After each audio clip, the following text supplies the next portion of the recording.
상의를 벗은 남성들이 줄지어 갯벌로 향합니다. 삽 하나를 들고 땡볕에서 쉴 새 없이 진흙을 파냅니다.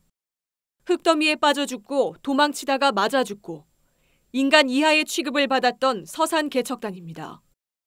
1960년대 박정희 정부는 간척지를 개간하면 토지를 주겠다며 전국에서 청년들을 동원했습니다.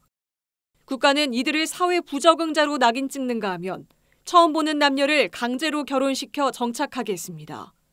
이들은 지난날 가족을 잃고 밝은 사회를 등진 의지할 곳도 없었던 불황 청년들과 윤락의 함정에서 헤매던 불우한 여성들로서 자립자활의 길을 마련하기 위해서 이곳 정부가 마련한 보금자리를 찾아 정주하게 된 것입니다. 서산 개척단 사건이 국가 차원에서 처음으로 실태조사가 이뤄집니다.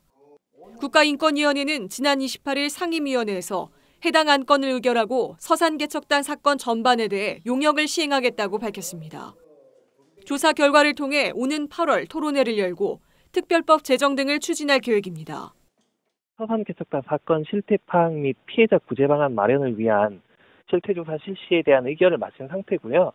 향후 세부 시행 계획 수립 등을 거쳐서 3개월간 피해자 심층 면접을 포함한 실태조사를 시행할 계획입니다. 그동안 수차례 법정 다툼과 국회 앞 시위, 국민청원 등 외로운 싸움을 이어오던 주민들은 환영의 뜻을 밝혔습니다. 늦었지만 공권력에 의한 피해를 인정받고 공식적인 사과를 받아야 한다는 입장입니다. 가슴이 만만하, 야 이게 실제로 이제 받아들이는구나. 그 마음에 기쁨에 아주 그냥 그 감정에 한참 동안에 내가 죽을 때까지 요건 꼭 밝혀야 된다. 땅은 받고 못 받고 간에 우리가 이렇게 고생해서 많은 땅을 개간해갖고 이렇게 황금불판을 만들어낸 거 상은 못 주더라도 당신들이 인정은 해다고. 당시 개척단에 동원된 인원은 1,700여 명으로 추정되는데 간척지가 있는 서산 모월리에 남아있는 피해자는 현재 11명뿐입니다. 이후 국유지에서 농사를 지으며 매년 수백만 원의 임대료를 내는 등 적자를 보면서도 원통함에 차마 떠나지 못하고 있는 겁니다. 대책위는 당시 정부의 약속대로 개간한 토지를 무상 분배해야 한다고 주장합니다. 수십 년 동안 이것이 분명히 우리 땅이라는 걸 알고 농사를 졌거든요.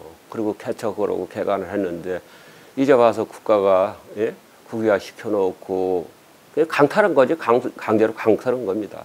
우리 주민들은 다른 거 없습니다. 국가가 약속한 대로 원점으로 돌아가서 땅을 돌려달라는 거예요. 내 땅 내 거니까 돌려달라. 국가라는 이름하에 강제 노역과 가혹행위, 각종 인권 유린이 난무했던 서산 개척단 사건. 60여 년 만에 진상규명과 피해 보상이 이뤄질지 주목됩니다. 헬로티비 뉴스 정선영입니다.